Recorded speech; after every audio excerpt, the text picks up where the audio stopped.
Good Friday to you. Happy Friday. Hope your weekend goes well. I have good news for the Blues. The Blues, Chelsea against MU. We are on top. We are fourth in the league premier. Go Chelsea, go Blues, go Cucurella. My man. That is what we call Kuku Kienyeji, my friend. Ah, man, a lot of hair, a lot of scores. Great game. I enjoyed that one. We were on the edge after Aston Villa won against Tottenham Spurs or whatever that team is. The losers, the losers, MU, Manchester or Manchester. I don't know. It's Monster Manchester. Hey, the Blues won, man. We're moving on. We got Forest. We got Nottingham Forest in the last day of the league. You know what's going to happen. We're going to the European Championship. I was happy for that. I'm excited.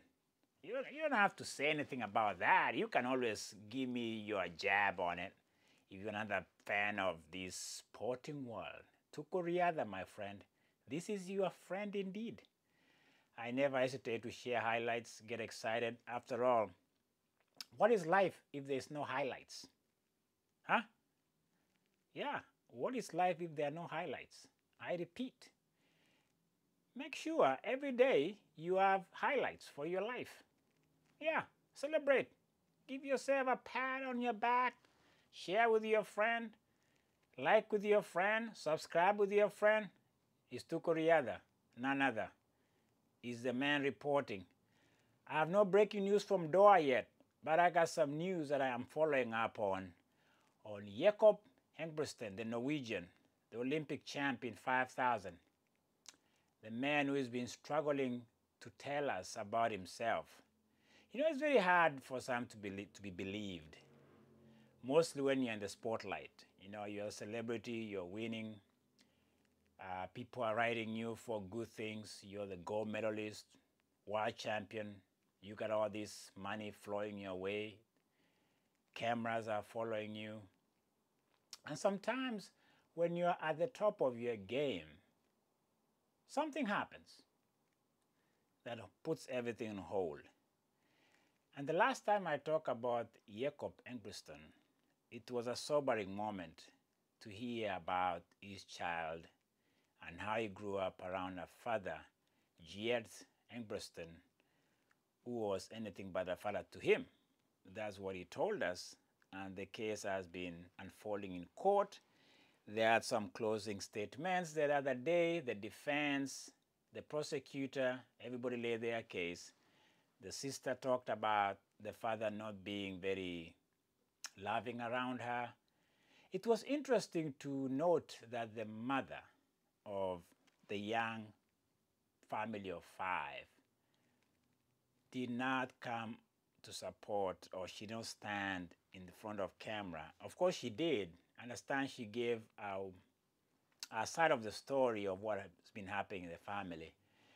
And apparently she did not side with the children. Instead, story or evidence seems to contradict what the children are saying, and that lays bare how divided the family is. As for me, an observer, I have to respect family. You know, everybody have their own closets. Everybody have something that has been bothering them as children, fathers.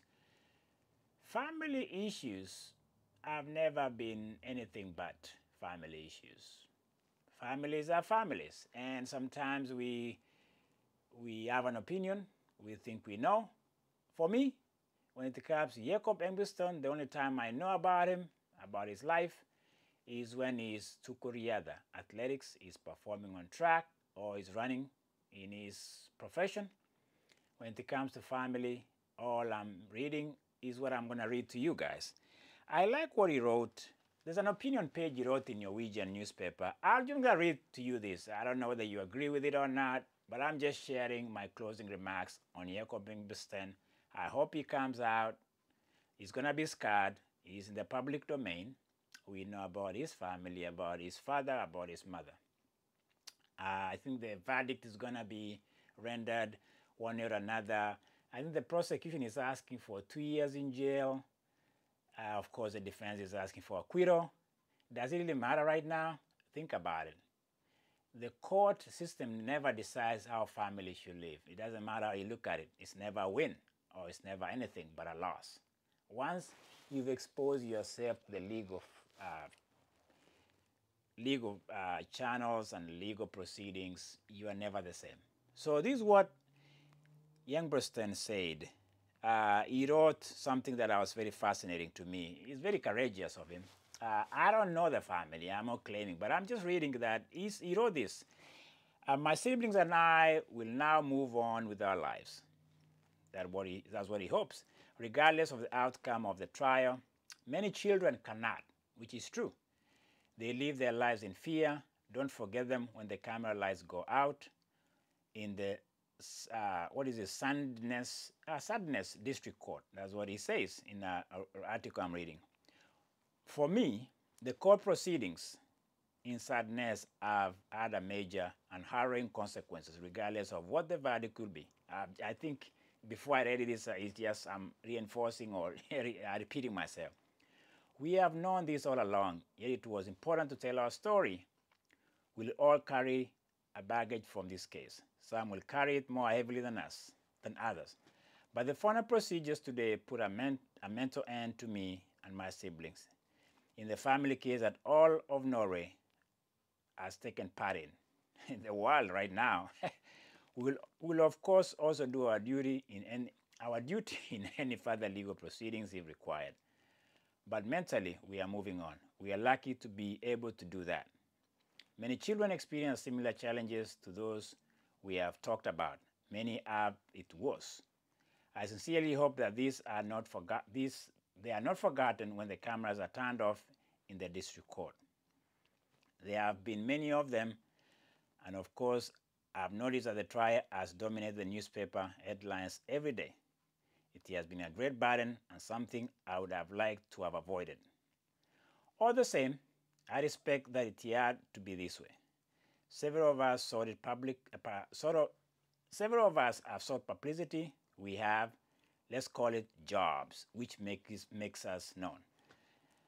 And I am glad that we have a system of governance where the press can shed light on what is happening in court. Many journalists have wanted to talk to me about how I feel about the trial. I have no response to these inquiries, but my answer is quite simple.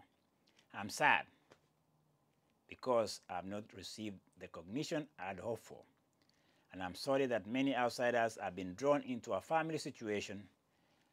And at the same time, I'm deeply and sincerely grateful for the enormous support my siblings and I have received, both from people close to us and people we do not know. Being believed means a lot. I'm fine too. I feel great sense of relief now that I no longer have to hide anything. Will this affect me as an athlete? Absolutely.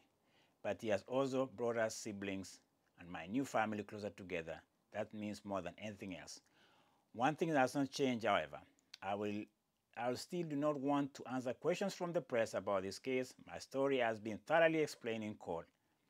For on the other hand, my little prayer and appeal to all of you journalists who have followed the case and are still burning with questions is instead use the power you have to mention those who really need mentioning.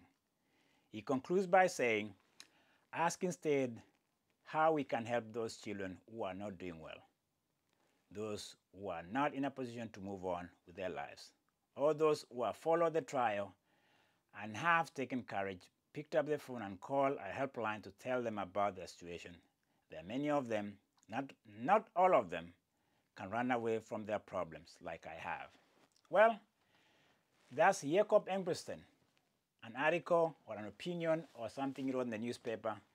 I thought I was going to give him a shout out in my To Korea, the episode on a Good Friday. I hope it's good for everybody. Be safe, people. Enjoy your family. If there's any form of love that comes from your family, embrace it. Give each other a kiss if you have to, some flowers, some birthday celebrations, because honestly, sometimes we go through life. Yes, but there's some things that go through us. It could be pain, trauma, anything.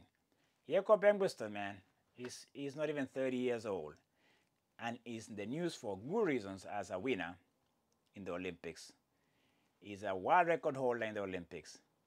But those don't mean anything when it comes to trauma, pain, and family issues. Family. Family? Earth family? Blood family? I'm glad I have what I have. It was me. I'm grateful on a Good Friday. It's still a Good Friday because on a Good Friday, somebody gave his life for me.